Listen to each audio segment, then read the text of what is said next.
자, 이제 우리가 제가 이때까지 이제 뭐 퀄리티 어슈어런스 하는 내용에 대해서 이제 말씀을 드렸었는데 메소드 밸리데이션, 퀄리티 어슈어런스 두 개의 차이를 생각해 보면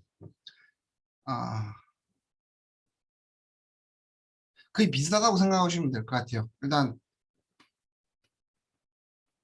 메소드 밸리데이션은 어떤 특정한 물질이 있을 거잖아요. 저 같은 경우는 주로 항체를 이용해서 주로 하고, 그리고 뭐 어떤 케미칼 약을 만드는 공장에서는 뭐 예를 들면 아스피린이라고 생각합시다.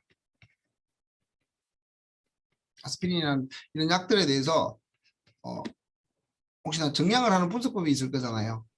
그죠? 예를 들면 예를 들면 공장에서 만들어진 제품에 대해서 우리가 정량을 해야 될 거잖아요. 왜냐면 우리가 사람들이 뭐 아스피린을 사람 먹을 거고, 항체는 보통 정맥 주사를 하니까 이 정맥 주사를 하고 아스피린을 먹는 양이 사람의 뭐 몸무게에 따라 정해질 수도 있고, 아스피린 같은 경우는 거의 뭐 한 알인데 한 알 안에 뭐 몇 미리그램 또는 몇 그램이 들어있겠죠. 제가 정확하게 용량은 모르겠는데 그거 정확하게 알려고 하면 정확하게 맞춰야 되죠. 왜냐하면 우리 몸속에는 그 뭐라 그래야 되나, 우리가 약이 생각해 보면 이렇게 뭐 효능 갭이라고 있어요. 그러니까 이쪽은 복용량이라고 생각하면 모든 약들은 이게 있어요. 이쪽에 우리가 정확한 단어는 기억이 안 나는데 이쪽 위쪽의 농도는 그러니까 부작용이 일어나는 농도가 이보다 높으면 부작용이 일어나는 농도가 있고, 그리고 농도가 너무 낮아가지고 이보다 낮으면 효능이 아예 없는, 제가 정확한 단어를 모르겠는데 지금 현재 갑자기 기억이 안 나는데 뭐 maximum concentration of toxicity고, 이쪽은 아래쪽은 minimum concentration of 뭐였는데 제가 정확히 기억이 안 나요. 하여튼 이 두 가지 갭이 있어요. 그래서 이 중앙에 정확하게, 중앙이나 뭐 이 사이에 무조건 맞춰야 되는 거고, 그러기 위해서는 우리가 만든 의약품들 같은 경우에 아주 중요하게 이 약의 농도가 얼마고 무게가 얼마인데 거기서 얼마를 넣어서 뭐 어떤 다른 버퍼랑 섞어서 얼마의 농물로 만들었다, 또는 뭐 미리그램 퍼 밀리리터로 만들었다 라고 하면, 그러면 여기서 중요한 포인트는 뭐냐면 여러분들이 만든 것들을 여기서 어떻게 측정을 했습니까? 라고 물어볼 수가 있겠죠. 그죠? 여러분들 이거 어떻게 측정했습니까? 라고 물어보는 상황이 있겠죠. 그래서 이제 뭐 예를 들면 그 몸속에 들어가는 약들은 양이 중요하기 때문에 무조건 정확하게 측정을 해야 되는 건 당연지사인데, 그러면 어떻게 정확하게 측정을 했느냐라는 걸 이제 우리가 보여줘야죠. 뭐 약품을 허가하는 식약처 같은 경우는 당연히 당신들이 만든 약을 어떻게 만들었는지도 중요하지만 그 약을 어떠한 형태로 뭐 만드는 것까지 하고 나서 농도를 어떻게 측정했습니까? 라는 부분에 대해서 정확하게 증명을 해야 돼요. 그래서 그러면 오케이, 나는 항체 같은 경우는 뭐 HPLC UV 방법을 통해서 했습니다. 뭐 그리고 뭐 그 사이에 샘플 프랩하는 방법이 있겠죠. 이 방법에 대해서 우리가 알고 있는 스탠다드를 가지고 이렇게 그 스탠다드를 가지고 해주는 거예요. 그러니까 항체를 뭐 정확하게 우리가 농도를 알고 있는 것들 있잖아요. 농도를 알고 있는 게 예를 들면 0.1 mg per ml, 0.2, 0.5, 1, 2, 5 이렇게 해서 그어주는 거예요. 그어주고 이렇게 나오면 y 이꼴 ax 플러스 b가 나오겠죠? 여러분, 그죠? 그리고 이걸 가지고 계산을 합니다. 제가 명세서라고 스피시피케이션이라고 있었잖아요. 그리고 여기서 보면 우리가 계산하는 게 뭐였냐면 셀렉티비티, 그 다음에 뭐 로버트니스, 강견성인가? 네, 로버트니스. 그리고 나중에 가면 LOD, LOQ, 뭐 직선성은 이게 R 제곱에서 나오겠죠? 그죠? 이런 것들을 보여주는 거예요. 그래서 이 수치들이 어느 정도 이상이 돼야만 오케이, 이 방법은 여러분들이 만든 항체에서 농도를 측정하고 농도를 측정해서 정확히 분배한 다음에 만들었다는 걸 인정해 주겠습니다 라는 거죠. 그러니까 다시 말하면 농도를 측정하는 이 방법이 잘못돼 버리면 이건 우리가 믿을 수가 없는 상황이 되잖아요. 그죠? 우리는 만약에 이 믿을 수 없는 방법으로 측정해서 2mg/ml이라고 해서 한 사람당 뭐 2mg/ml니까 계산한 다음에 몸무게당 킬로그램당 보통 2mg/ml이 들어가니까 나 같은 경우는 뭐 몸무게에 따라서 90 정도 90ml 정도를 약을 맞아야 된다라고 하는 거죠. 근데 만약에 계산이 잘못돼 가지고 원래는 5mg/ml인데 수치로 나타난 게 이렇게 되잖아요. 그럼 이거는 저는 이걸 이 부작용 라인을 높아 그러니까 부작용이 일어나기 시작하는 그 농도보다 더 많은 것들을 제가 취할 수도 있게 되는 거잖아요. 그래서 아주 중요한 포인트예요. 중요한 포인트고 그래서 정확하게 정량을 하는 방법에 대해서 이렇게 정량한 수치도 중요하지만 그보다 더 중요한 거는 그 수치를 나타낸 그 수치를 만들어낸 분석법이 정확하냐 어떠냐라는 걸 판단하는 게 이제 메소드 밸리데이션이에요. 그러니까 메소드 밸리데이션이라고 이야기를 하고 여기서 여러분들이 시험 문제도 적어넣기가 나왔었죠. 뭐 여러 가지 그 LOD, LOQ뿐만 아니라 뭐 다른 것들 총 9가지 명세서에 들어간 건 한 9가지가 있는데 그중에 6가지를 써라 5가지를 써라고 제가 문제를 냈던 것 같은데 뭐 예를 들면 명세서에는 시료 채취 요건, 정확도, 정밀성 그리고 선택성, 감도 그리고 회수율, 교정, 검정, 품질 관리, 시효 등등이 있습니다. 이거 외에도 있는데 책에는 그 9개를 나타냈길래 9개 중에 5가지가 6가지를 쓰라고 말씀을 드렸죠. 그래서 메소드 밸리데이션 같은 경우는 그런 거고 퀄리티 어슈어런스는 비슷한 내용입니다. 그러니까 우리가 생각하는 약품 또는 뭐 케미칼들 퀄리티가 하면 가장 중요한 게 뭘까요? 농도겠죠? 그죠? 농도나 양이 되겠죠. 뭐 농도나 양이랑 어차피 비슷한 말이니까 이거고 그리고 뭐 안에 들어있는 뭐 이게 만약 의약품이라 같으면 케미칼 의약품 같은 경우는 이런 뭐 구조가 바뀌거나 이런 일은 거의 없을 거예요. 근데 구조가 바뀐다 하더라도 NMR을 찍어보면 아 크게 문제 없습니다라고 이야기하고 그런 다음에 안에 또 다른 불순물이 있는지 없는지 분석을 해보면 정확하게 나오기 때문에 크게 문제가 없는데 단백질 의약품 같은 경우는 구조가 또 중요한 역할을 하잖아요. 원하는 구조는 이렇게 동그란 모양인데 내가 생산한 거는 이렇게 돼 있으면 다르게 돼 있으면 약효가 없을 수도 있기 때문에 이것도 중요한 포인트죠. 그래서 그 모든 것들을 합해가지고 퀄리티 컨트롤이라고 이야기를 하고 퀄리티 어슈어런스라고 이야기를 합니다. 근데 어찌 보면 그 중에 가장 중요한 것 중에 하나가 농도, 양이기 때문에 지금 분석화학 책에서는 그렇게 나타낸 거죠. 그래서 다시 말하면 분석화학에서 가장 중요시하는 게 퀀티테이티브 어널리시스, 정량적인 분석이기 때문에 퀄리티 어슈어런스 안에 가장 중요하다고 생각하는 그리고 분석화학에 가장 맞다고 생각하는 정량 분석에 대해서 나타낸 거고 그리고 그러다 보니 메소드 밸리데이션의 내용과 많이 겹치게 되는 형태가 되겠죠. 그래서 여러분이 헷갈린다고 생각할 수 있는데 퀄리티 어슈어런스는 내가 만든 물질에 대한 퀄리티를 정확하게 보장하는 거예요. 그래서 가장 중요한 게 농도, 양이 되겠지만 뭐 단백질이나 다른 것 쪽으로 다른 뭐 큰 물질들로 넘어가게 되면 또 다른 구조라는 이런 것까지 파악을 해줘야 되는 거겠죠. 그래서 단백질 같은 경우는 구조를 파악하기 위해서 FTIR이라는 뭐 장치도 쓰고 그리고 온도 그 DSC라고 그 온도를 조금 높여주면 뭐 단백질이 어느 순간 어느 온도에서 무너지는지 구조가 이상해지는지 뭐 이런 것도 측정하고 그래요. 근데 여기 퀄리티 어슈어런스에는 많은 게 있지만 가장 중요한 게 이거고 그래서 여러분들이 약간 헷갈려 하는 게 메소드 밸리데이션 같은 경우는 어찌 보면 정량하는 분석법을 보정하는 건데 그래서 이렇게 약간 헷갈릴 수 있는데 퀄리티 어슈어런스는 훨씬 더 넓은 범위라고 생각하시면 될 것 같아요. 네. 이거는 여러분들한테 제가 이렇게 계속 설명한다 그래도 설명한다고 해도 나중에 많이 헷갈릴 건데 그냥 그렇게 생각하세요. 메소드 밸리데이션은 내가 만든 방법을 잘 됐는지 안 됐는지 보여주는 거고 퀄리티 어슈어런스는 내가 만든 물질에 대해서 정확하게 해주는 거다. 그러니까 내 물질에 대해서 잘 만들었다라고 이야기하려고 만드는 거다라고 생각하시면 되고 그리고 이제 그 퀄리티 어슈어런스 안에 가장 중요한 게 농도를 측정하는 거기 때문에 그는 메소드 밸리데이션에 포함된다라고 생각하시면 돼요.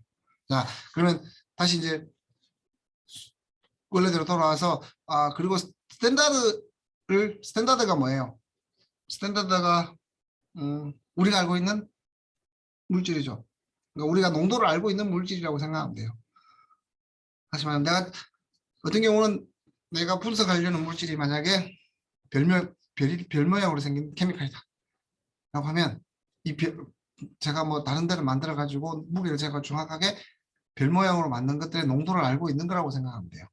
그리고 나중에 가면 별 모양이 아닌 비슷한 구조, 별 모양인데 여기 동그랗게 있는 뭐 다른 모양으로 있는 것들을 가지고 스탠다드를 사용하기도 합니다. 그래서 그걸 보면 일단 이제 스탠다드 에디션이라는 방법이 있습니다. 잠시만요. 제가 스탠다드 에디션은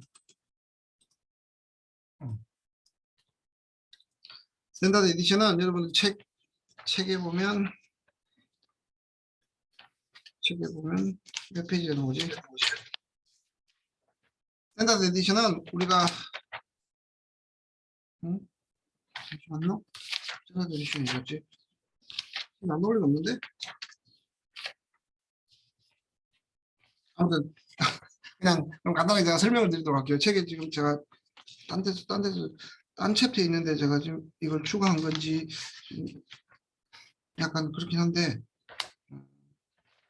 우리가 스탠다드 에디션은 뭐냐면 우리가 이때까지 농도를 측정한 건 어떤 거였냐면 이렇게 스탠다드 커브를 그린다 그랬잖아요. 그죠? 이렇게 y equal ax 플러스 b. 여러분들 시험 문제 마지막 문제 쪽에 있던 그 많던 문제들이 이거예요. 그래서 내가 미지의 물질 A를 찍으니까 이렇게 나왔다. 그래서 오케이 농도가 여기구나 라고 판단하는 게 우리가 보통의 분석법이에요. 이거 그러니까 A라고 하지 마시고 어떤 물질 어떤 단백질이라고 생각 P라고 합시다. P라는 물질의 업소분수를 측정하니까 이렇게 되고 그래서 나오니까 농도 뭐 0.24 mg per ml이었다라고 우리가 알 수가 있게 되는 거죠. 근데 이 같은 경우는 어떻게 된 거냐면 첫 번째는 우리가 포인트마다 이렇게 만들어 줬잖아요. 그죠? 이렇게 샘플을 만들었어요. 6개를 만들어 놓읍시다. 그러면 0.1, 0.2, 0.5, 1, 2, 5라고 칩시다. 각각 미리그램 per ml이라고 치는데 이렇게 우리가 알고 있는 이 P라는 물질을 이런 농도로 넣어준 거예요. 넣어준 다음에 측정을 한 거죠. 그리고 결국에는 미지의 농도, unknown을 측정하니까 이 값이 나오고 이 값을 이 수식에 대입하니까 농도를 쉽게 구할 수 있다. 0.24더라 라는 게 우리가 보통 생각하는 스탠다드 커브를 그려서 농도를 측정하는 방법이에요. 근데 여기서 중요한 건 뭐냐면 지금 스탠다드 에디션이라는 방법을 설명하기 위해서 중요한 포인트는 뭐냐면 이 물질 안에 이제 처음에 우리가 이 프로테인이라는 이 P라는 프로테인을 넣어주기 전에 이제 솔루션이 있을 거 아니에요. 그죠? 뭐 P를 넣어줄 수도 있고 P를 이렇게 무게를 잰 다음에 그 솔루션을 넣어줘도 상관없는 문제지만 이건 뭐 편한 대로 하는데 보통의 경우는 P를 달아가지고 아니면 P 스탁 솔루션을 가지고 나눠서 딜루션해서 만들겠죠. 근데 중요한 포인트는 이 만들던 넣어주는 이 용매, 즉 버퍼 안에 이 P라는 게 없는 경우예요. 없는 경우 거죠. 그러니까 다시 말하면 P0는 0이었다는 얘기예요. P0는 그러니까 다시 말하면 이렇게 돼 있는 안에 버퍼가 있었는데 여기다 우리가 P를 넣어주는 거잖아요. P를 농도에 맞게끔 넣어주는 건데 딜루션 하거나 뭐 넣어주는 건데 근데 원래 있던 이 안에 P0는 0일 때 이런 거예요. 단백질이 우리가 사용하던 물이나 다른 버퍼 안에 이 P라는 프로테인이 하나도 없었어요. 그래서 내가 정확한 용도를 재가지고 P가 맞게끔 이 6개의 스탠다드를 만들어서 이렇게 측정을 해보니까 다음과 같은 y equal ax 플러스 b가 나왔고 그리고 이번에 이번에 이퀄라이로 오늘 생산한 그 물질을 가지고 재보니까 이 포인트가 나왔어요. 그래서 그러면 얘는 0.23mg per ml구나. 지난번보다 좀 낮네. 이런 형태로 가는 게 보통 우리가 스탠다드 커브를 그려서 농도를 측정하는 방법이었어요. 근데 다른 방법이 뭐냐면 이건 이제 생산할 때 그런 거고 만약에 제가 여러분들에게 계속 이야기하던 뭐 어떤 할머니한테 어떤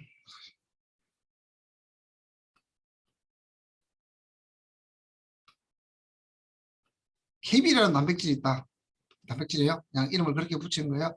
단백질이 있고 이 단백질은 예를 들면 치매 환자인 할머니들한테서 피 속에 많은 거예요. 그리고 여러분들도 뭐 치매가 걸리지 않는 여러분들에게도 농도는 낮지만 어느 정도 있을 거라고 생각이 되어져요. 근데 오케이. 그러면 여기서 우리가 똑같은 방식으로 이 치매가 사람 혈액 속이잖아요. 그래서 천천히 해봅시다. 오케이. 자, 그러면 위에 있는 방법을 이용하기 위해서 우리가 이 버퍼를 만들어야 되는데 버퍼를 어떻게 만들어야 될까요? 라고 생각하면 머리가 아파지기 시작해요. 왜? 우리 몸속에 있는 피가 얼마나 많은 것들이 들어있는지 우리가 알 수가 없잖아요. 그죠? 그러니까 다시 말하면 매트릭스 효과 때문에 이건 매트릭스 효과가 없이 사용할 수도 있는 거지만 왜냐하면 우리가 생산한 P라는 단백질은 나중에 이제 우리가 버퍼 익스체인지를 해주면 우리가 원하는 버퍼로 바꿀 수가 있잖아요. 그죠? 뭐 이것도 가능하긴 하죠. 혈액 속에 있는 것들을 다 긁어내고 이제 그걸 나타내 그 뭐지? KB라는 단백질만 익스트랙션을 어느 정도 할 수 있지만 로스가 너무 많이 생기기 때문에 보통의 경우는 이런 경우는 어떻게 하냐면 이 샘플을 얻었을 때 이 샘플 안에 P0가 0이 아니에요. 그러니까 샘플을 얻는데 이 안에 아무것도 없는 그죠? 그러니까 스탠다드 커브를 만든다고 하더라도 사람 몸속에 있는 여러분들의 피를 뽑아야 되는데 그 피 안에 당연히 이 KB라는 단백질의 농도는 어느 정도 들어있다는 얘기예요. 그죠? 그래서 사람들이 어떻게 하냐면 오케이 그러면 좋다. 원래 P0가 있으니 P0를 무시하고 오케이 0.1 그러니까 P0를 할 때 그냥 아무것도 섞지 않고 P0 읽고 0.1 P0 읽고 0.2 P0 읽고 0.3 0.5 이렇게 6개를 만들었어요. 그런 다음에 스탠다드 커브를 이렇게 그렸어요. 그럼 0일 때 P0가 어느 정도 있을 거 아니에요. 시그널이 나올 거 아니에요. A라는 시간이 그죠? 그래서 이렇게 돼요. 그러니까 얘들은 이거 같은 경우는 B가 그 0이에요. 뭐 0으로 고정해도 되고 0으로 고정하지 않아도 되고 뭐 상관없는데 고정하지 않다 하더라도 이 B 값은 거의 0하고 거의 비슷하게 나와요. 만약에 R 제곱값이 높다고 하면 그러면 다음과 같은 일이 일어나겠죠. 다음과 같이 계산을 하겠는데 만약에 피 속에 원래 KB라는 단백질이 PO 정도 그러니까 PO 정도가 들어있다고 생각하면 다음과 같은 게 일어나요. 그래서 수식을 계산해 보면 이거는 y 이퀄 이것도 똑같이 y 이퀄 xb가 나오겠죠. 그죠? r 제곱값이 나올 거고 그러면 농도는 어떻게 되냐? y가 0일 때 계산해주면 이 마이너스 x 값이 농도가 되게 돼요. 그러니까 다시 말하면 x는 마이너스 b분의 a 값을 a분의 b 값을 해주면 이 값이 원래 들어있던 P0의 농도가 되게 됩니다. 이 방법이에요. 두 개 차이를 알겠죠? 처음부터 스탠다드 아무것도 없는 내가 원하는 물질, 내가 분석을 원하는 물질을 없는 샘플을 가지고 시작을 할 수 있느냐 아니면 분석을 해야 되는데 원하는 물질이 원래 안에 들어있느냐의 차이죠. 대표적으로 생각할 때 이거 같은 경우는 우리가 생산한 물품들의 경우는 쉽게 이쪽으로 가면 되는데 우리가 생산하지 않는 피라든지 아니면 뭔가 셀에서 나오는 셀 익스트랙트라든지 이런 것들은 이쪽으로 가는 게 맞다라고 생각하시면 될 것 같아요. 근데 뭐 이렇게 하지 않고 그냥 없다고 생각하고 아니면 P0만 없애버리고 다시 이렇게 하기도 합니다. 아니면 그러니까 원래 스타팅하는 물질이 P니까 그 P를 그냥 비슷하게 만들어 가지고 이거 P라고 합시다 라고 하고 분석을 하는 경우도 있긴 합니다. 그런데 만약에 예를 들면 여러분들 P에서 나오는 샘플 그러니까 P가 아닌 뭐 예를 들면 P를 모사한 B라는 솔루션을 우리가 만들었다. 뭐 PBS라고 칩시다. PBS라는 뭐 우리의 몸에 있는 피를 모사한 걸 만들었다라고 칩시다. 아니 그냥 B라는 어떤 우리 몸 속에 있는 피를 모사한 버퍼를 만들었다고 생각합시다. 거기다가 우리가 원하는 이제 KB의 농도를 달리해가지고 넣어줘가지고 똑같이 이렇게 잴 수도 있습니다. 근데 문제는 뭐냐면 이 B가 얼마나 우리가 원하는 P에 가깝냐는 거죠. 그게 가까우면 가까울수록 우리가 얻는 데이터는 더 정확해질 것이고, 그러나 B라는 버퍼, P를 모사한 버퍼가 조금씩 달라지게 되면 P하고 좀 거리가 있게 되면 데이터는 멀어지겠죠. 참값에서 멀어지고 하겠죠. 그래서 그런 경우는 다음과 같이 스탠다드 에디션이라는 방법을 사용을 하게 됩니다. 간단하게 읽어보면, 그리고 다시 말하면 언노운한 샘플, 그러니까 안에 P0에 언노운한 게 있다. 그러면 언노운한 게 있는 데다가 우리가 아는 컴파운드를 넣어주는 거예요. P0가 있고 0.0, 0.1, 0.2, 0.3. 근데 여기서 문제는 뭐냐면 그 6개를 만든다고 치면 원래 있던 샘플의 양이 좀 많아야 돼요. 왜? 6개를 이렇게 분주를 해야 되니까. 그죠? 만약에 안에 있는 P0가 P0 여기 있는 다 P0가 들어있어야 되는데 이게 부피랑 뭐가 달라지면 이 데이터는 이 R 제곱값이 많이 흔들릴 가능성이 높습니다. 그래서 정확한 양을 6개를 뭐 5포인트를 하고 싶으면 5포인트, 6개를 하고 싶으면 6포인트인데 6개 포인트를 하게 되면 정확하게 6개를 나눠 가지고 분석을 해야 되겠죠. 그래서 지금 스타팅 할 때 얘들 넣어주기 전에 안에 있는 양과 볼륨과 농도는 정확하게 똑같아야만 이 데이터가 신뢰성이 높아진다라고 말씀을 드릴 수가 있습니다. 이거는 나중에 수식을 계산하는 것들은 어디 좀 찾아보고 말씀을 드리도록 할게요.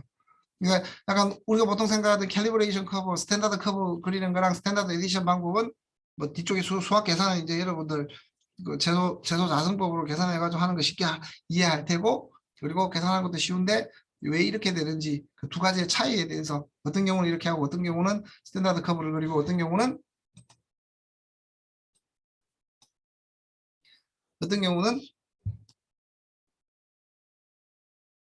스탠다드 에디션 방법을 사용하고 어떤 경우는 스탠다드 커버 방법을 사용하는지 그거에 대해서만 살짝 구분하면 돼요. 근데 사람들 스탠다드 에디션 방법을 쓰는 게 훨씬 좋은데 조금 전에 말씀드린 것처럼 모호한 샘플을 가지고 사용하지 그렇게 길게 이 방법을 많이 사용하지는 않더라고요. 왠지 모르겠는데. 저는 이게 훨씬 더 정확하고 좋을 것 같은데 실험하는 게 쉽지가 않나 봐요. 그래서 그런지 모르겠지만 스탠다드 에디션을 사용하는 경우를 많이 보지 못했어요. 왜냐하면 제가 조금 전에 말씀드렸던 피 속의 어떤 단백질들을 분석하려고 스탠다드 에디션 방법을 사용하려고 찾아보니까 많이 없더라고요. 그러니까 리얼한 논문들 같은 경우는 많이 없더라고요. 그래서 이게 왜 안 하지라고 이야기하니까 실험하는 게 다른 것보다 좀 그 스탠다드 커브 그리는 것보다 어렵고 컨트롤하기가 쉽지가 않고 데이터 자체가 조금 더 흔들리게 나온다라고 이야기하더라고요. 왜냐면 안에 P0가 들어있고 그 안에 P0가 그대로 남아있으면 조금 전에 말씀드렸다시피 사람 몸 피해서 나오는 거라 여러 가지를 하다 보면 중간중간에 그 매트릭스들이 영향을 줄 가능성이 높기 때문에 스탠다드 커브를 우리가 앞에서 말한 스탠다드 커브를 그리는 것보다 조금 흔들릴 가능성이 높아서 사람들이 많이 사용하지 않는다라고 얘기했습니다. 근데 이런 방법이 있다는 것 정도 알아주시면 될 거예요. 그리고 이제 우리가 그냥 스탠다드를 들어가서 제가 읽는 것 같은데 일단 그리고 인터널 스탠다드하고 익스터널 스탠다드 두 개가 있어요. 이 두 개 차이를 보면 컴파운드의 농도는 알고 있고 근데 아날라이트 우리가 분석하려는 물질과는 다르다라고 다른 것들이 인터널 스탠다드고요. 그리고 익스터널 스탠다드는 solution with known concentration of analyte used in calibration 커브 그릴 때 써주는 양. 그러니까 지금 여기서 계속 사용하는 것들은 우리가 뭐죠? 제가 구분해서 이야기를 했냐 그냥 스탠다드라고 얘기했는데 이걸 정확한 표현은 여기 들어가는 것들은 익스터널 스탠다드입니다. 익스터널 스탠다드. 그리고 인터널 스탠다드는 뭐냐면 약간 뭔가 모르게 다른 매트릭스에서 흔들릴 수가 있잖아요. 그죠? 그래서 보정해 주는 걸 주로 사용을 많이 하는데 약간 뭐 예를 들면 내가 분석하려는 물질이 이렇게 생겼다.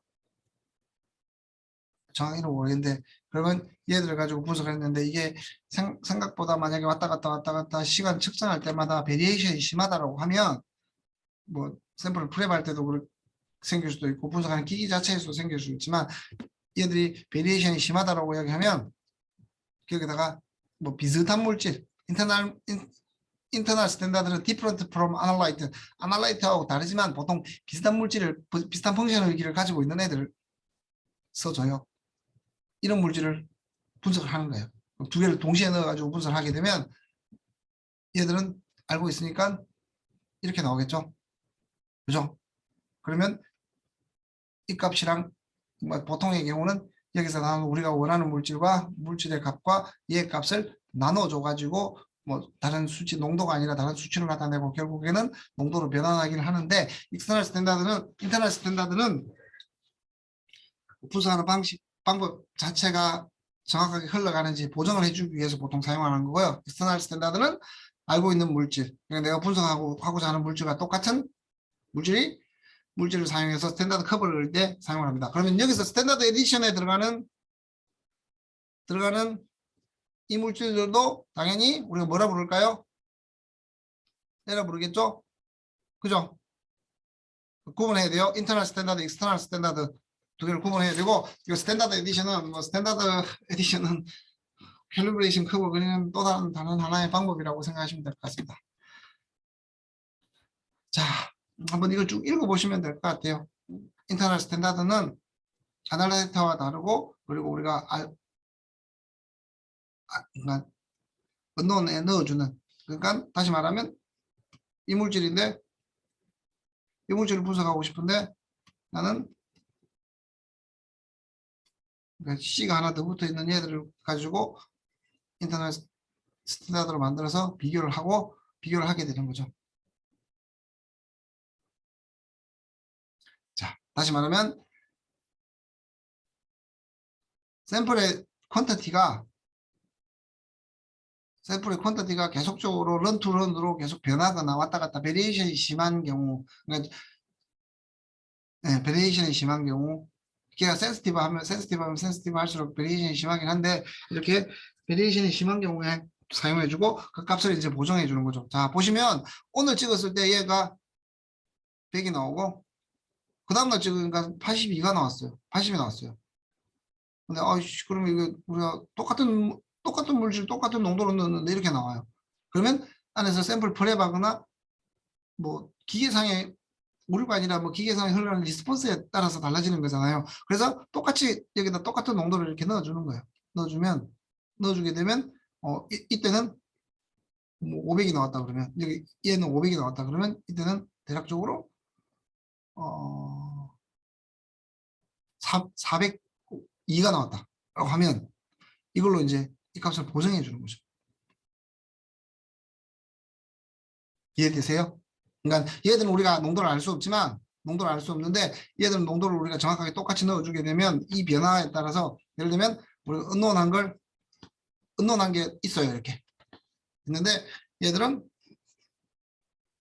오케이 1mg/ml로 넣어줍시다. 오늘 내일 넣어줬으니까 400이 나와요. 그럼 얘들도 이렇게 변했어요. 대충 비율로 보니까 맞아요. 근데 그래서 얘들을 이제 여러 가지 농도를 가지고 스탠다드 에디션을 해주게 되면 이 값을 또 구할 수 있게 되겠죠. 다시 말하면 이런 방법을 떠나서 얘를 넣어줌으로써 리스폰스를 보정해주는 값이라고 생각하면 돼요. 오늘 찍은 거랑 내일 찍은 거 기계의 센시티비티 때문에 또는 뭐 샘플의 뭔가의 문제 때문에 계속적으로 시그널이 베리에이션이 너무 커지게 되면 얘들의 시그널의 베리에이션이 커지게 되면 이게 스탠다드 커브 우리가 알고 있는 농도를 알고 있는 인터넷 스탠다드를 넣어준 다음에 여기서 나오는 시그널로 보정을 해주게 되면 다른 그 뒤에 실험들을 좀 더 정확하게 할 수 있다는 의미예요. 그게 인터넷 스탠다드입니다. 그리고 똑같이 샘플 로스가 일어날 때도 주로 많이 사용하고요. 이런 경우 원래는 100이 나와야 되는데 100 안에 100mg 있는데 뭐 프레플리케이션 하다가 보면 막 20mg 나온다라고 하면 20mg 나온다 그러면 이거는 샘플 로스가 너무 많은 거잖아요. 그렇게 되면 정확하게 또 측정할 수 없으니 얘들도 똑같이 샘플 로스 일어나는 것만큼 비교해 주게 하기 위해서 아는 농도를 넣어주게 되는 거죠. 인터널 스탠다드는 chemically similar to analyte. 다시 말하면 이 얘기예요. 이 우리가 분석하고자 하는 물질과 케미칼리 비슷한 물질을 보통 넣어준다라고 말씀을 드릴 수가 있습니다. 그리고 여기서 보면 리스폰스 팩터는 감응 인자라고 이야기하는데 똑같이 애널라이트 X에서 나온 시그널이랑 그리고 스탠다드 인터널 스탠다드 나온 시간이 이렇게 된다 그러면 팩터는 농도 F분의 AX X에 나온 시그널의 F 그리고 스탠다드의 농도랑 스탠다드의 업저번스 이거는 그냥 A라고 표현한 게 아마도 UV에서 나온 업저번스 같아요. 그래서 이 F를 계산을 할 수가 있습니다. 네, 그러니까 가장 좋은 거는 이 인터넷 스탠다드의 가장 좋은 거는 이게 1이 되는 게 1 주변이 되는 게 가장 좋긴 해요. 뭐 보통 1 주변으로 만들려고 하기도 하고 대신 이제 여기 원하는 물질이랑 S랑 이렇게 분리를 시키는 게 가장 좋겠죠. 세퍼레이션을 가장 먼저 시켜야 되는 거고 뭐 세퍼레이션 없이 우리가 세퍼레이션 없이 하게 되면 두 가지를 정확하게 분리를 해야 되는 상황인데 그게 분리가 힘들다 그러면 이제 이 감응 팩터도 그렇고 인터널 스탠다드를 사용하는 것들도 뭐 크게 무의미하게 되겠죠. 다시 말하면 인터널 스탠다드를 사용하는 이유는 뭐 예를 들면 런-투-런 베리에이션이 심하고 그리고 샘플 로스가 많을 때 사용을 하는데 이제 내가 분석하고자 하는 물질과 비슷한 형태, 비슷한 펑셔널 그룹을 가진 물질을 익스터널 스탠다드로 많이 사용하고 그래서 이제 두 개를 분석해 보면 감응인자, 리스폰스 팩터가 나오게 되는데 그걸 계산해 보면 뭐 물질마다 다 다르겠죠. 그렇지만 F는 보통 1이 되는 게 가장 좋지 않을까라고 생각해 보는데 뭐 실험하는 것마다 또 달라질 수 있습니다. 절대적으로 1이 되는 게 좋다라고 말할 수는 없지만 저 같은 경우는 보통 얘들을 비슷하게 만들어 주게끔 어떤 이 익스터널한 물질을 보통 구하고 했습니다. 구해서 얘들이 1이 나올 만한 것들의 비슷한 모양들을 주로 구해서 사용을 하기는 했었습니다. 자, 이걸 한번 계산해 봅시다. 여러분 제가 딱 한번 X의 솔루션은 XF는 지금 얼마예요? 0.0837 몰. 그리고 스탠다드는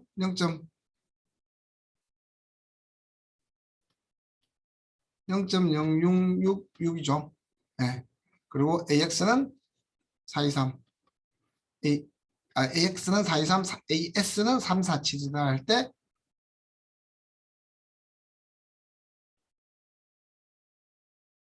347 할 때 감응인자는 다음과 같이 계산이 되겠죠. 그죠? 그리고 언론 플러스 스탠다드가 컨센트레이션 SF 같은 경우는 다음에 농도 0.146을 넣어줬고 거기다 원래는 25 그러니까 딜루션을 했었잖아요. 10ml에 언론에다가 25ml을 만들어서 딜루션을 했으니까 다음과 같이 나오게 되고 그리고 언론 믹스처에 계산을 다시 하게 되면 다음과 같이 나오게 됩니다. 뭐 어렵지 않게 계산하는 건데 이 수식만 가지고 쉽게 하고 그리고 딜루션 팩터만 계산을 해주면 됩니다. 한 2분 정도 드릴 테니까요. 여러분들 이거 한번 계산해 보시고 그리고 여러분들 수업하는 도중에 계속 자기 출석해 달라고 이야기를 하시는데 오늘 출석 안 불렀습니다. 출석 아직까지 뭔가 오류가 생겨 안 불렀으니까 출석에 대해서 이야기 안 하셔도 돼요. 네, 이 문제를 한번 풀어보세요. 한 2분 동안. 자, 여러분들 출석할 걸 다시 한번 체크하도록 할게요. 그 사이에.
여러분, 오늘이 여러분들 중간고사로 시스템상에서는 예정되어 있는 날인가 봐요.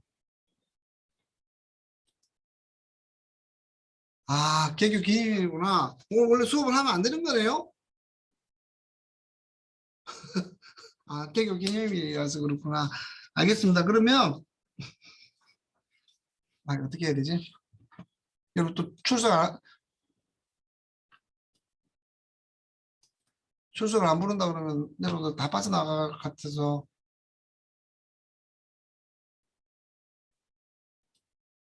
저는 나중에 어떻게 조치를 취해서 출석을 부르도록 하겠습니다. 여러분 사진을 찍어서 체크해가지고 안에 있는 사람들만 체크해서 제가 쉬는 시간에 조교분 보고 잠시 들어와가지고 사진 찍고 나가라고 이야기를 하도록 할게요.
자, 여러분들 다 계산했죠? 그러면 다음 그걸로 넘어가도록 하겠습니다. 잠시만요.